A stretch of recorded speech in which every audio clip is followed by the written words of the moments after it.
লক্ষ লক্ষ টাকার সোনার বিস্কুট বাজেয়াপ্ত। বসিরহাটের ঘোজাডাঙ্গা সীমান্তের ঘটনা। বিএসএফের ১০২ নম্বর ব্যাটালিয়নের জওয়ানরা সোনা পাচারের চেষ্টা ব্যর্থ করে এবং অবৈধ সোনার একটি চালান উদ্ধার করে। বিএসএফ সূত্রে জানা গিয়েছে, এদিন ভোররাতে গোপন তথ্যের ভিত্তিতে সুনির্দিষ্ট অভিযানে জওয়ানরা একটি মোটরসাইকেল সহ একজন চোরা চালানকারীকে আটক করে, যার কাছ থেকে ৩টি সোনার বিস্কুট উদ্ধার করা হয়। উদ্ধারকৃত সোনার মোট ওজন ৪৬৬.২৯০ গ্রাম, যার আনুমানিক বাজার মূল্য প্রায় ৪৬,৯৪,৭৯৪ টাকা। জব্দকৃত সমস্ত সোনা পরবর্তী পদক্ষেপের জন্য ঘোজাডাঙ্গা শুল্ক দপ্তরের কাছে হস্তান্তর করা হয়েছে।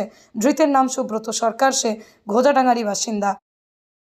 যোগমায়া শাড়ি, এখানে সিল্ক, বেনারসি, হ্যান্ডলুম, তাঁত, যাবতীয় শাড়ি সম্পূর্ণ নিজস্ব তৈরি।